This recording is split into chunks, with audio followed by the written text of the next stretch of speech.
Good afternoon. Today is the 7th of December and it is time once again to look at that monthly dose of automotive entertainment, the top 10 best-selling cars of November 2020. I do apologise for the lighting today. It's always a bit dark when filming in the SsangYong, but we're doing the best that we can. For those of you who are unfamiliar with this very long-running series, I've been making videos like this for I think over 2 years now.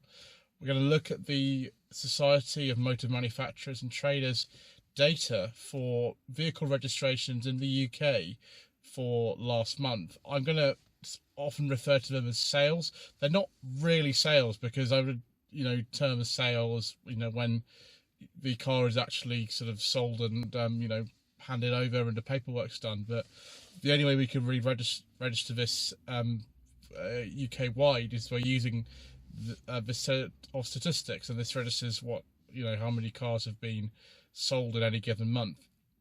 We'll be looking at the top 10 best-selling models later. There's not too many surprises, I think, in that chart. Clearly, November 2020 was another lockdown month, and November 2019 wasn't a huge month for sales anyway, so we're not looking at record-breaking amounts. There are one or two surprises actually that I've seen in the chart, but what we'll do is we'll start what we always do and look at the percentage change between November 2019 and November 2020.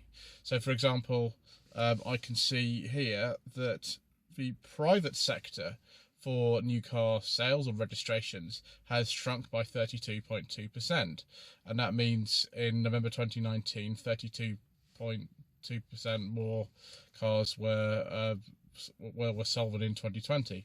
Percentage change is minus 32.2%. So that's the way we're going to do it. So if I say that's the percentage that's changed, for example with the fleet, minus 22.1%, then you'll know what I mean by that. So we've covered the percentage change for the private sector, which is a decrease of 32.2%. It's hardly surprising considering we had the national lockdown, which started on the 5th of November.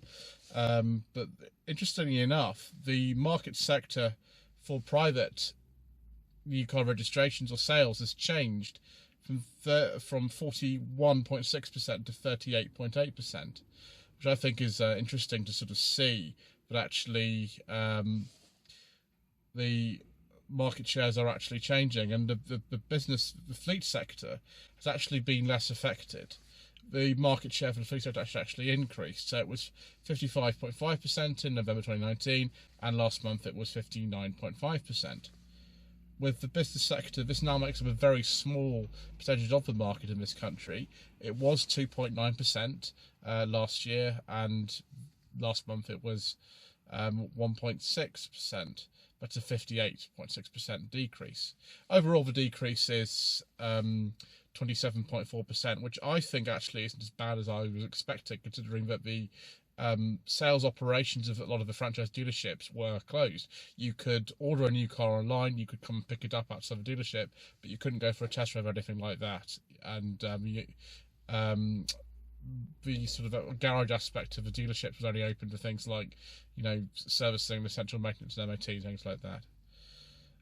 So with diesel, and we don't talk about diesels on this channel, but we do monitor the incredible change that there's been over the last 5 years in diesel sales.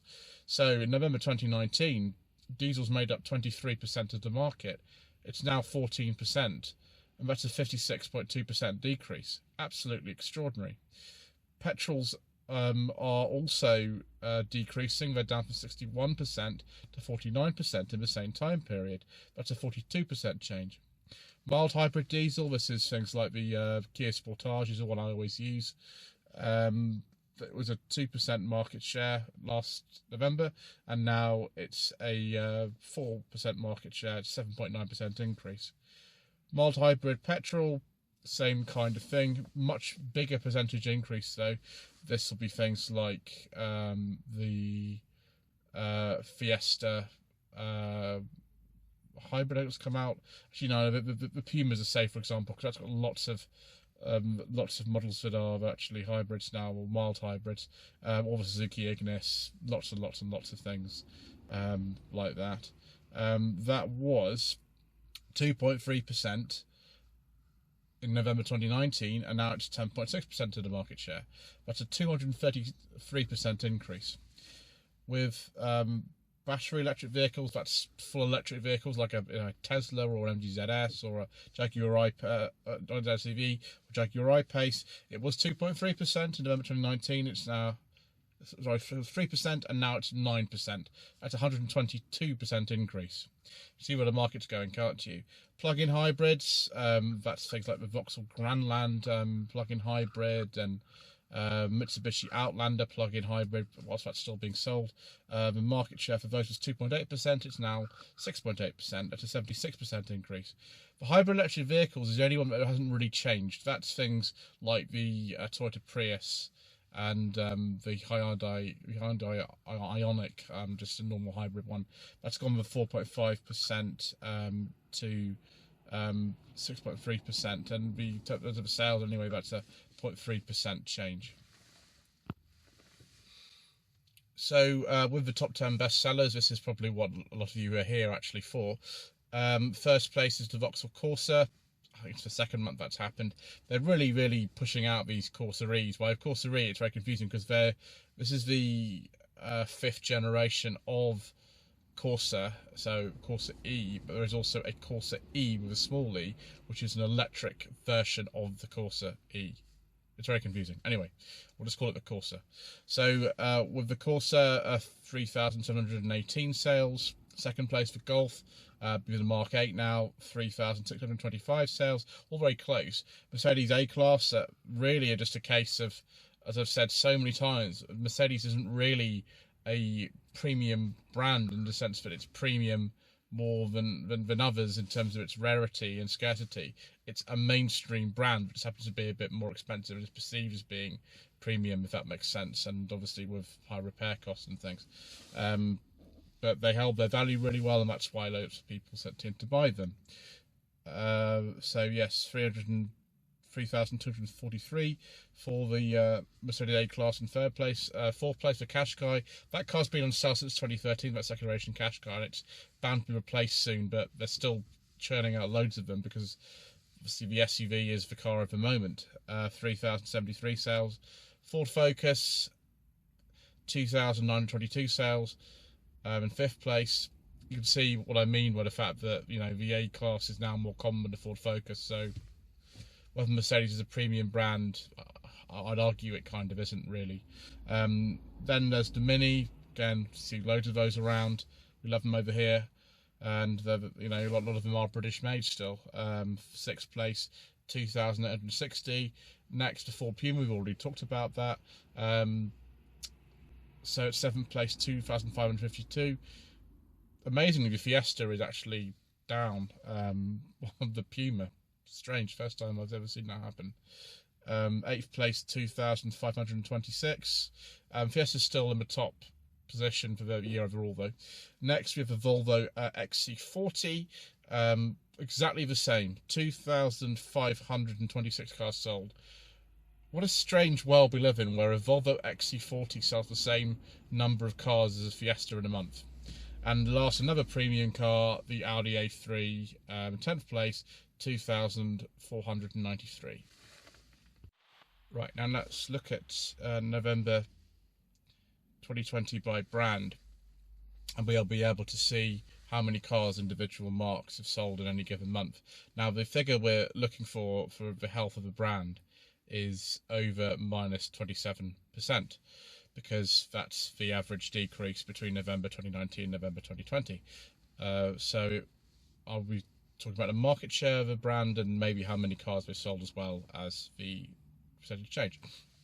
Abarth, they sold just over 100 cars last month at a market share of 0.1% and a change of 30% negative. Alfa Romeo, they sold 147 cars last month. It's a market share of 0.13% and a 25% decrease. So it's actually better than average, which is good for them. Alpine only sold 9 cars last month, but still, for some reason, a decrease of 31%.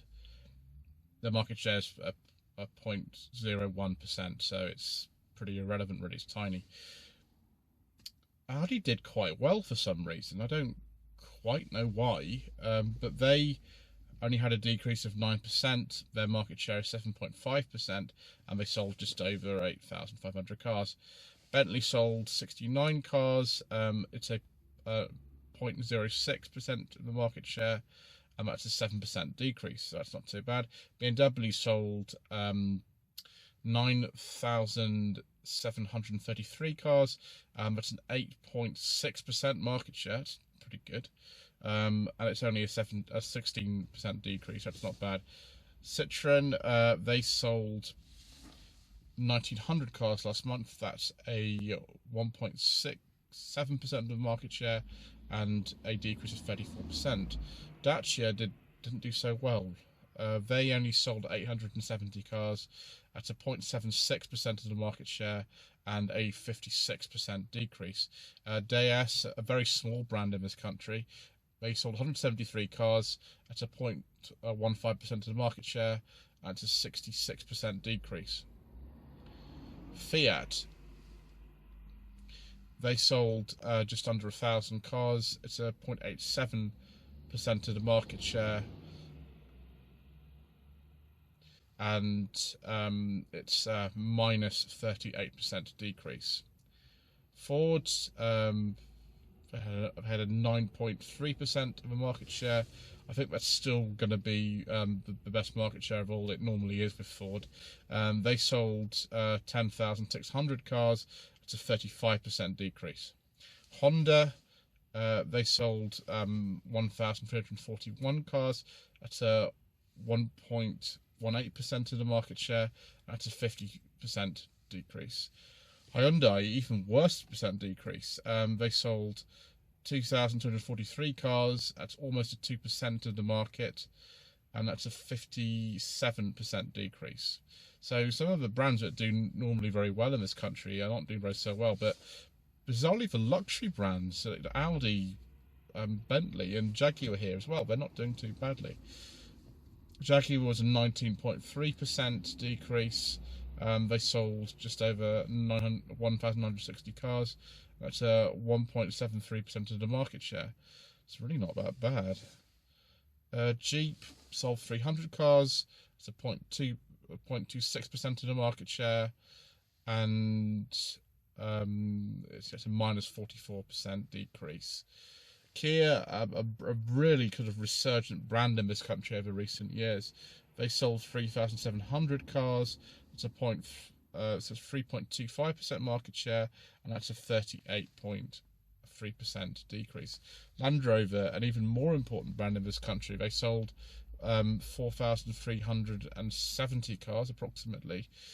There's a 3.8% of the market, and it's a minus 24% decrease. Lexus sold 681 cars, so 0.6% of the market share, 35% decrease. Maserati, for some reason, didn't do too badly. They sold 44 cars, which is a 0.04% of the market share, and a 10% decrease.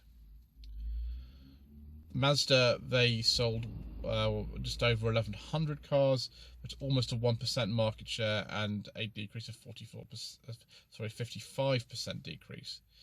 Mercedes, 7,800 cars sold approximately, 6.9% of the market share, and a 25% decrease. MG, an amazing brand in terms of a market share, a bit bigger market share now than Suzuki. They sold 866 cars last month. That's 0.76% of the market and a 27% decrease. I'm surprised about an MG. Normally they have enormous increases, but last month clearly not. Mini, they sold just under 4,000 cars, 3.5% of the market, and a 14.6% decrease. It's not so bad. Mitsubishi, a company really who was starting to exit the market now and are still trying to work out their future in terms of their dealerships. They sold 556 cars, So about a 0.5% market share and a 50% decrease. Nissan, quite good result for Nissan. 6,000 cars approximately sold, 5% market share, 4% decrease. Peugeot sold just over 4,600 cars, 4% of the market, 16% decrease, so not too bad either. Polestar, new entry, didn't register, no 2019, so we can't count that. Porsche, this is looking like one of the success stories of the month. Last month they sold 2,216 cars at a 1.95% market share, so much better than a lot of brands you'd think about, actually. Very good. And that was a 16.7% increase, one of the only increases we'll see on the list. Renault, 22.3% decrease, 2,700 cars sold approximately, and 2.4% of the market share.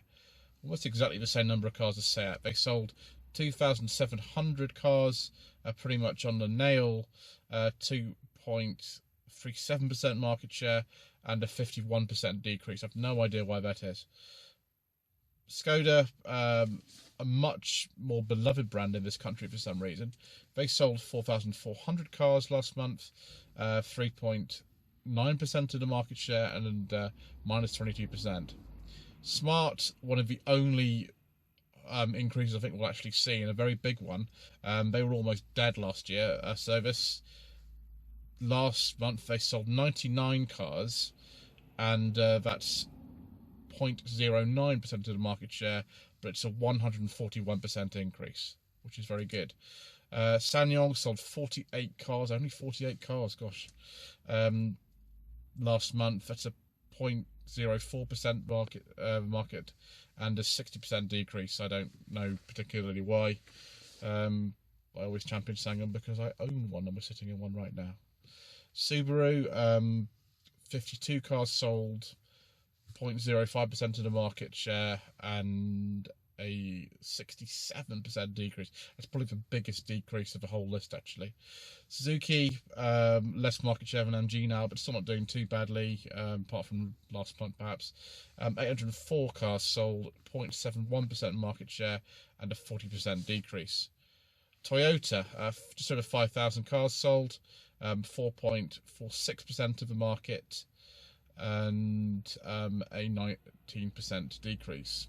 Vauxhall, 7,800 cars approximately sold, 6.9% of the market, and a 25% decrease. Volkswagen, just over 10,000 cars sold, very close and forward to market share, 8.87%, and a 34% decrease. I think we're very, very close to Volkswagen going past Ford as Britain's favourite brand, to be honest. Volvo, quite good figures actually. 4,000 cars sold, 3.53% of the market, and minus 4.3% decrease. Other imports, this is mainly Teslas, about 1,100, about 1% of the market, and a 54% decrease. So overall, about 114,000 cars sold, and a 27.4% decrease in the market overall. So there we are, the top 10 best-selling cars in November 2020. I'm a lot more positive for December. I think they're going to try to make up for a lost time, particularly with the brands that haven't done so well, which actually includes MG this month, which we said about, but there we go. Anyway, don't forget to like this video, don't forget to leave a comment below, don't forget to subscribe to the channel for the top 10 best-selling cars of December 2020 and all kinds of other entertainment. So thank you ever so much indeed, once again for watching, and don't forget to visit my Instagram, instagram.com/Lloyd Vehicle, /Lloyd_Vehicle Consulting. I do apologise. And also Facebook, facebook.com/Lloyd Vehicle Consulting. Thank you.